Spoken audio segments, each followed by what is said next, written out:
I can track Howard Mitchell's performance in his various roles that has led to him being an entrepreneur. I just cannot track the Prime Minister's same trajectory to the house in Beverly Hills, the business here and the business here, and the non-certification of his assets. With the greatest respect, I don't think, and I have a lot of respect for the Prime Minister, but I don't think he's on solid ground when it comes to these things. I'm talking about these things. No, I agree with you.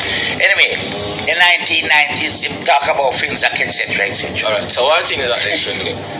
The Prime Minister's party has been in power for the last 13 or 17 years. And they have spent almost 150 million on the FINSAC report. So why the Prime Minister don't just release the FINSAC report? It was my first thought when I heard the comment. Nigel Clark said they are not going to release it. They are going to use it for research purposes. People, university students can go and release it. After they spend 150, so Prime Minister just release the report. You say you want the children today to understand what took place. Just release the FINSAC report now. Just release it. We spend $150 million. I don't understand it. Just release it.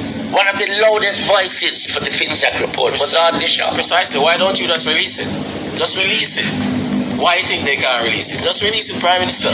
All right, so that's one. Two. Yes. They also mentioned an inflation rate of 77% for 1 year. All right, fine. When Dr. Omar Davies took office in 1992-93, inflation jumped to 70% because we had liberalized the economy. Prior to 1989, the JLP and Mr. Siaga had a full auction system. We used to call people and tell people so they have to come at the auction. It wasn't auction, the foreign exchange. Yes. It was a market-driven system. You follow me? When they were leaving office, he went over BOJ and told the people that the thing soon was. It bust from 7 and change and start run to 14.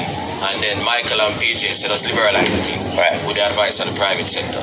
That resulted in the jump in the inflation rate, right? At that time, the banking sector, the banking act needed to be overhauled.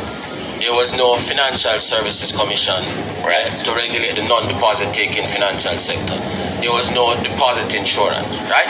All right. What Prime Minister failed to tell you then was that between the period 1980, when the debt to GDP was 60%, so I give the Prime Minister a lesson about economics and the history of Jamaica, since him not know, was 60%. When Omar Davies took office as finance minister, the debt to GDP ratio was 262%, the highest ever in Jamaica. We never reached back the same. Follow me? All right. We never successfully completed no IMF test in Jamaica. Omar Davies was the first man who completed a successful IMF test, 12 consecutive. That is 1995 Prime Minister. Between 1995 and 2007, when the JLP came back to power, we never had a borrowing agreement with the IMF. We paid off the IMF. Remember that? Yes. Yep. Yes. The debt to GDP was 115%, coming from 216 to 262% under Mr. Siada. Yep. One of the things we also note was that poverty came down from 34% under Mr. Siaga and the JLP to 9%. Unemployment from 17% to 9%. Talking about inflation, when Omar Davies left office, inflation was 5%. The fiscal deficit was 5% of GDP. When Omar Davies took office, the net international reserves were minus 500 million. He brought them to 2.4 billion, so we can talk about NIR now. You follow me? So that was the last time the economy grew by 3%. Right. So what he did, he never gave you the full summary of what but you wouldn't expect him. Precisely. So he's lying to the students who is saying that he wants to come up. Now, in terms of being a guru on the economy, right? The Prime Minister can't pretend to be no guru on the economy, because if we fast forward between 2007 and 2012, the Prime Minister was the leader of government business in the House when the most reckless policies in Jamaica in terms of economics were conducted. when we got locked out of the international capital markets. That's the worst thing that can happen to any country. Yeah? So if the Prime Minister is economic guru, how was he a part of an administration that was telling the people that the Great Recession of 2000 would have no impact on the country? Yeah? Or would it be part of an administration that delayed for 2 years between 2008 and February of 2010 to get an agreement with the IMF, and then they never know which agreement to take? They took the wrong agreement, a 27-month standby facility when they needed an extended fund facility. Right. The debt to GDP was 147%. The fiscal deficit was 7.5% of GDP. The overall public sector deficit was 10.75% of GDP. The current account deficit was 18% of GDP. They took 2.4 billion from the IMF, IDB, and those countries up front, and never did anything that was supposed to be done. Peter Phillips had to work with his resignation every day in order to get that problem fixed, get this from the international community. Why the Prime Minister never tell the student them that? Maybe he never have enough time. Maybe never have enough time? Okay. Speaking of time, this will come.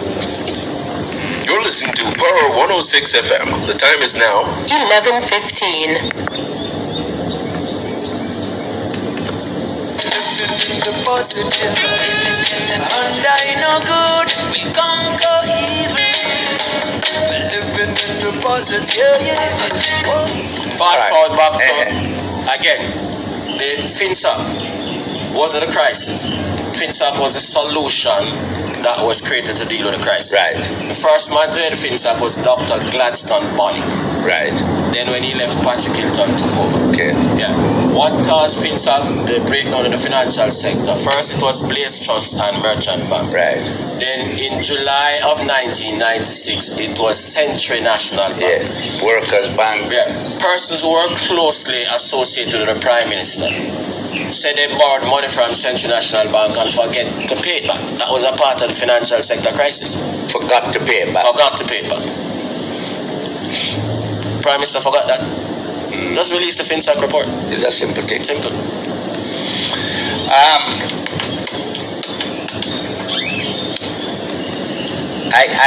It is good to know your history. It's good to know where you're coming from, etc. But I think if Joe Biden, who gave a State of the Union address last night, I think if he were to constantly refer to what George W. Bush did to the economy, they would have stolen him Of course, long time. People don't want to hear that. Move on. People don't want to hear that. We want to know where to know. Yeah, one thing that the Prime Minister said again yesterday, my problem is with productivity. Yes. To get the public sector to deliver.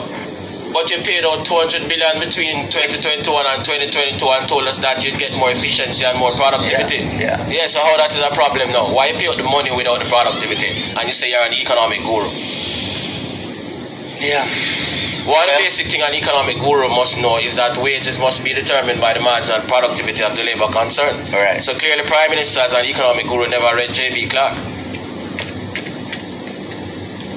J.B. Clark. Yeah. As opposed to Niger. No, J.B. Clark from Columbia University, not Nigel Clark. Okay. All right, let's go foreign now. Yeah.